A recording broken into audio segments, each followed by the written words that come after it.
Salutations! Vous le savez, ça fait depuis la création de la chaîne, au moment où cette chaîne YouTube était principalement un hobby, une sorte de petit test, que je vous parle de la réalité augmentée. Ça a d'ailleurs fait partie de mes premiers sujets en 2017. Ouais, ça commence à dater, punaise, 2017. Ça fait 5 ans, je crois, que j'ai sorti cette vidéo. Ça ne nous rajeunit pas. Qui était là à cette époque? Qui l'a vu, cette fameuse vidéo? C'était d'ailleurs exactement... la 9e vidéo de la chaîne. Bon, après c'était pas foufou, hein. Si vous allez la voir, ne vous attendez pas à une vidéo de type apothéose, manque d'expérience et de confiance, hein, mais au bout de la 450e vidéo, ça commence à aller. Autant avant c'était totalement théorique et basé sur des petites informations partielles, la sortie notamment de l'ARKit par Apple, hein, sa présentation, enfin l'imminence de cette présentation, ce kit de développement qui permet aux développeurs de concevoir des applications avec une dose ou totalement en réalité augmentée. Aujourd'hui c'est différent, on peut être pratiquement sûr d'une chose, ça arrive très prochainement. Je parle pas de la réalité augmentée qui est déjà là sur nos smartphones et sur nos tablettes, mais bien d'un produit totalement dédié à cette technologie. La réalité mixte, dont je vous ai parlé aussi plutôt fréquemment ces derniers temps, prend de plus en plus de place. On commence à en entendre de plus en plus parler, et on a pas mal d'informations sur la direction que compte prendre Apple en tout cas. Enfin de la direction qu'il semble prendre si on se base sur les dernières fuites concernant leur fameux casque. Personnellement, par rapport à cette toute première vidéo, j'y vois aujourd'hui beaucoup plus clair et je pense très peu me tromper sur la direction qu'ils vont prendre. Pour creuser un petit peu le sujet, j'ai acheté le MetaQuest 2 de Meta, anciennement Facebook, et ça, anciennement Oculus. Le but, c'était simplement d'exploiter ses possibilités, de voir ce qu'on pouvait faire avec. Il est muni notamment de caméras noir et blanc, et ça permet aussi de voir un petit peu ce qu'on peut faire dans une sorte de pseudo-réalité augmentée, enfin, intégrer du virtuel dans notre monde réel, mais aussi principalement du 100% virtuel. Donc je l'ai pris, et autant vous dire une chose, je n'ai pas été déçu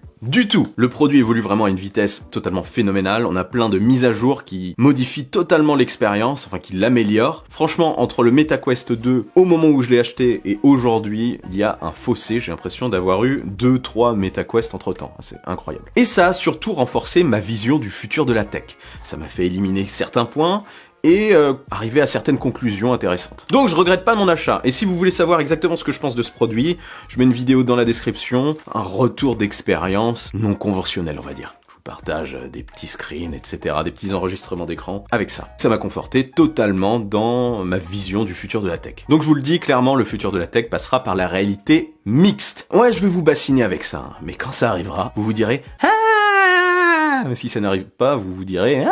aussi peut-être, je ne sais pas. Donc qui dit réalité mixte dit réalité non 100% virtuelle. Je ne crois pas au métaverse fermé, le bon métaverse dans lequel on arriverait pour faire absolument tout de manière 100% virtuelle, hein. Ça j'y crois pas. La vision en gros de Facebook, enfin la vision jusqu'à présent de Facebook, du métaverse. Je ne pense pas donc qu'on sera totalement enfermé dans un monde virtuel. Ça va pas se passer comme ça selon moi. Les gens ont besoin du réel, ils ont besoin de rester connectés avec leur environnement je pense. Et avec leur entourage, avec les gens, des vrais gens. Et ça rassure forcément. Par contre, la réalité augmentée, elle ajoute du virtuel dans notre monde réel. Et je pense que ça, cette vision est beaucoup plus cohérente. Ça n'isole pas, hein, déjà ça n'isole pas. L'idée en fait, ça serait de mettre un casque léger sur sa tête, comme on prendrait un smartphone ou une tablette, de voir grâce à des caméras haute restitution notre environnement réel comme si on n'avait pas de casque sur la tête, et d'y intégrer des améliorations, du virtuel, des écrans virtuels par exemple, ou autres fonctionnalités, dans notre environnement réel pour l'améliorer, pour l'augmenter, la réalité augmentée, voilà. Et pouvoir surtout le retirer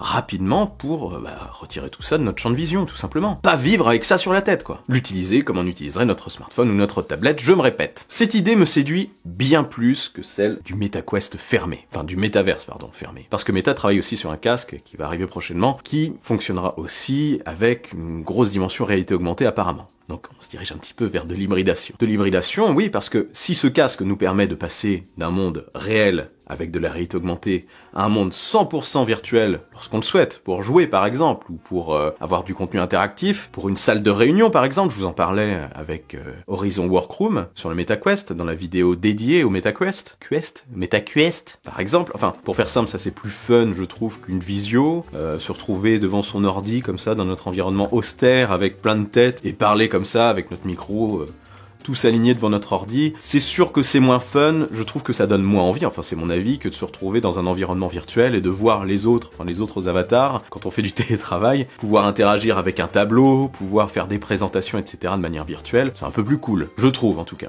Et encore une fois, c'est un usage ponctuel de la VR. Une fois terminé, selon mon idée, on retournerait dans notre environnement de réalité augmentée, donc un environnement réel avec du virtuel dessus. Donc si c'est ça, oui, je trouve que c'est séduisant. Je trouve que c'est un procédé séduisant. Mêler les deux, c'est la solution selon moi. Et je pense clairement qu'Apple va proposer cette approche. Je pense qu'au début, ça sera un accessoire qui arrivera en parallèle du reste, qui rejoindra donc l'écosystème des produits Apple, et qui progressivement prendra, je pense, de plus en plus de place, parce qu'il permettra de remplacer un écran, parce qu'il permettra de jouer, de faire d'autres trucs. Enfin, il commencera petit à petit à cannibaliser l'espace pour peut-être devenir l'outil principal chez nous. J'insiste, oui, chez nous. Parce que je pense que le casque hybride AR-VR que propose Apple ne se destinera pas à sortir de chez nous. Ce sera vraiment un produit à utiliser chez nous, ou alors autre part, mais de manière statique. Enfin, on pourra se déplacer dans l'environnement, mais comment vous dire? Vous n'allez pas vous balader avec votre casque dans la rue sur votre tête. Ça sera pour les lunettes AR, les lunettes de réalité augmentée, sur lesquelles travaille aussi Apple, des lunettes exclusivement en réalité augmentée, donc pas du tout VR, utilisable pour le coup plus à l'extérieur et s'apparentant plus à l'expérience d'un smartphone. Ça devrait pas arriver avant 2025-2027 selon moi. On a encore de temps pour ça. Il faut que la technologie se miniaturise, il faut que ce soit vraiment quelque chose de léger, de pratique à utiliser. Bref, il faut que ce soit très efficace et on est loin encore de la maîtrise totale de cette technologie aujourd'hui. Moi je les vois bien fonctionner avec l'Apple Watch ou l'iPhone en parallèle, avant de devenir un petit peu plus autonome, mais peut-être avec l'Apple Watch, juste les lunettes et l'Apple Watch à la place de l'iPhone par exemple, à terme. Vous voulez consulter quelque chose, tchac, vous les sortez avec un système d'ouverture facile, vous les mettez, vous consultez ce que vous avez à consulter, la puissance est déportée dans l'Apple Watch, enfin bref. Je m'égare, ce n'est pas du tout le sujet de cette vidéo, ici je vous parle du casque, qui devrait pointer le bout de son nez, lui, dans pas longtemps. Pas besoin d'attendre 2025-2027, apparemment, ça va arriver dans pas longtemps. Petit portrait robot rapide, je vous l'ai déjà fait mais je vous le refais en express pour ceux qui n'ont pas vu les précédentes vidéos. Donc on parle ici d'un casque beaucoup plus léger que le MetaQuest, pas un truc gigantesque comme ça, un truc plus léger, plus fin, plus esthétique, avec juste une sangle, pas un trio de sangles qui nous décoiffe totalement, non, juste une sangle sur les côtés, qui va peut-être pousser d'ailleurs les générations futures, là je pars un petit peu loin, à avoir un nouveau style de coiffure et à se raser totalement sur les côtés, c'est déjà un petit peu le cas aujourd'hui, mais si on porte ça assez fréquemment sur notre tête, peut-être qu'on en aura marre de se faire décoiffer et qu'on sera rasé sur le tour. Les femmes aussi, ouais. Je pars vraiment très loin là. Donc juste avec une sangle élastique qui permet de le positionner sur notre tête et de le retirer facilement lorsqu'on n'a plus envie de l'utiliser ou plus besoin de l'utiliser tout simplement. Le Quest 2 est lourd aujourd'hui pour ça, c'est pas très pratique je trouve. Mais bon, on en est au début de cette technologie, ça va faire que s'affiner, se réduire. Donc un casque apparemment avec 2 écrans 4K qui serait vendu par Apple comme ayant de la 8K, mais en fait ça sera juste un peu marketing quoi. Et peut-être une vue périphérique. Il y avait certaines rumeurs qui évoquaient une vue périphérique OLED autour de ces 2 écrans 4K pour améliorer l'expérience et supprimer cette sensation d'avoir un casque sur la tête, quoi. Pour recréer un maximum le champ de vision réel. Plein de capteurs, des caméras haute restitution à l'extérieur pour qu'on oublie encore une fois qu'on porte un casque sur la tête quand on est en mode réalité augmentée. Et on parle aussi de 2 processeurs, M1 ou M2 Pro, de tracking aussi du regard pour éviter un petit peu le sentiment d'écœurement qu'on peut avoir avec un casque de réalité virtuelle notamment. Et encore une fois, faire en sorte qu'on oublie qu'on a le casque sur la tête. Et tout ça, eh bien, ça va dépasser les 2000 €. Vous pouvez en être certain. Enfin, en tout cas, c'est ce qui se dit. On parlait de 3000, ça descend peut-être un petit peu à 2000 pour rendre quand même le casque un petit peu plus accessible entre guillemets. Ça a du mal à sortir de ma bouche, accessible. Ça va raquer, en tout cas, en attendant que d'autres modèles arrivent sur le marché. D'autres modèles concurrents et aussi d'autres modèles d'Apple. Ce produit va clairement ouvrir la porte à énormément d'expériences, autant professionnelles que personnelles, en particulier. Les usages pro déjà, les réunions virtuelles, comme dans le MetaQuest, la virtualisation de plusieurs écrans, l'apparition de plusieurs informations, etc. dans notre environnement réel, une optimisation en gros du quotidien par le virtuel. Au lieu de regarder notre smartphone, on aura ça dans notre champ de vision quand on met le casque sur notre tête par exemple. L'adaptation de pas mal de logiciels dessus aussi. Et aussi forcément un usage dans les jeux vidéo. Il y a fort à parier d'ailleurs qu'Apple sorte une version d'Apple Arcade en réalité virtuelle et réalité augmentée.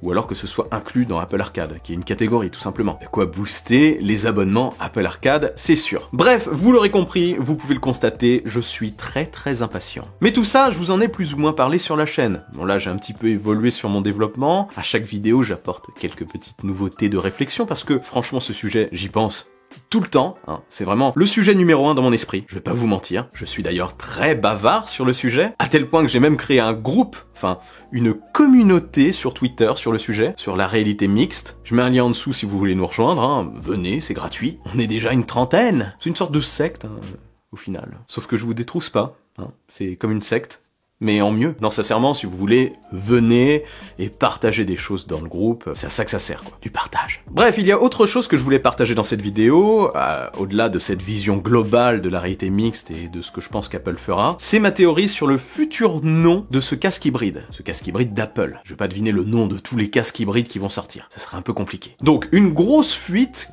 qui est sortie il y a quand même un moment, indiquait que l'OS qui fera tourner ce casque s'appellerait Reality OS. Ça, c'est quelqu'un qui a trouvé ça dans le code d'iOS 15, il me semble. Ça commence à dater, donc j'ai un petit peu oublié. Mais en tout cas, il y a eu la mention de Reality OS. Donc si c'est bien ça, en réfléchissant simplement, très très simplement, avec Apple, il faut réfléchir simplement. On part du constat que les autres noms d'OS ont un gros lien avec le produit auquel ils se rapportent. iOS pour l'iPhone, iPhone, iOS, il a été conçu à l'origine parce qu'il servait à l'iPhone et à l'iPad. Maintenant, on a quand même iPad OS pour l'iPad, Mac OS pour le Mac, tvOS pour l'Apple TV, WatchOS pour l'Apple Watch. Ça fait beaucoup là, non? Bon bref, vous voyez totalement là où je veux en venir. Si l'OS s'appelle bien Reality OS, le casque pourrait peut-être s'appeler Apple Reality. Si on se base sur les autres noms là, la réalité proposée par Apple, Apple Reality. Ça sonne bien Apple Reality, je trouve. C'est un peu long par contre, mais...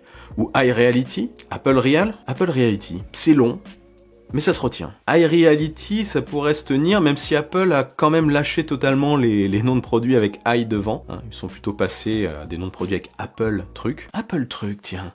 Apple Truc, ça sonnerait bien. Allez, je m'arrête. Apple Reality. Vous en pensez quoi de Apple Reality? Dites-moi ça en commentaire. Et donnez-moi aussi votre idée. Votre idée sur ce que Apple pourrait faire avec ce produit et son nom potentiel.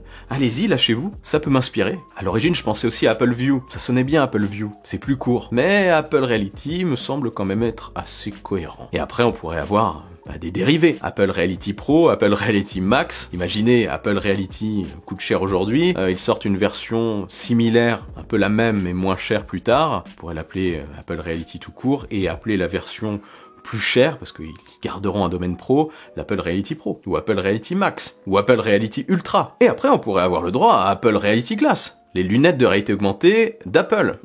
Ça sera peut-être plus quand même Apple Glass. Apple Reality Glass, ça commence à être long. Et en plus, ça tournera très certainement sous Reality OS. Voilà, bref, j'avais envie de me lâcher. Il y a un moment où il y a un trop plein, j'ai un trop plein d'informations dans la tête et il faut que ça sorte en vidéo. Là, c'est clairement une vidéo passion, comme j'aime les faire. Des vidéos dans lesquelles j'ai beaucoup plus d'inspiration et je suis plus dynamique, hein, clairement. Mais j'aime aussi parler, bien sûr, des autres sujets. Mais ça, on est sur un sujet coup de cœur. Pourquoi je parle en saccadé comme ça? C'est bizarre. Bref, j'en ai parlé, c'est gravé dans YouTube, c'est bon, paf. Le produit pourrait avoir le droit à un petit aperçu, peut-être, si on a du bol, en croisant les doigts des mains, les doigts de pied, tout ce qu'on veut, à la WWDC d'Apple en 2022. Le 6 juin 2022, je le pronostique. C'est pas très compliqué, il suffit de se fier aux précédents événements, donc il pourrait bien avoir lieu le 6 juin prochain. Si seulement on pouvait avoir un mini aperçu de ce casque, hein, ne serait-ce qu'un petit teasing pour accompagner l'arrivée de Reality OS, parce que c'est quand même la conférence des développeurs, donc c'est le moment de présenter le nouvel OS quand même, pour que les développeurs se mettent dessus et pour qu'il y ait plein de choses disponibles à la sortie du casque. Rien que ça, rien qu'un tout petit extrait, ça serait énorme. J'espère que ça sera pour cette année, même si, bon, ça pourrait quand même sortir plus en fin d'année ou courant 2023, mais franchement... je pense que c'est imminent. 2023, grand max. Je croise fort les doigts. Quoi qu'il en soit, dites-moi en commentaire si vous attendez fortement ce produit comme moi, ou si vous l'attendez moyennement. Tous les avis m'intéressent. Ouais, vous l'avez vu, moi je suis à fond, hein, vraiment.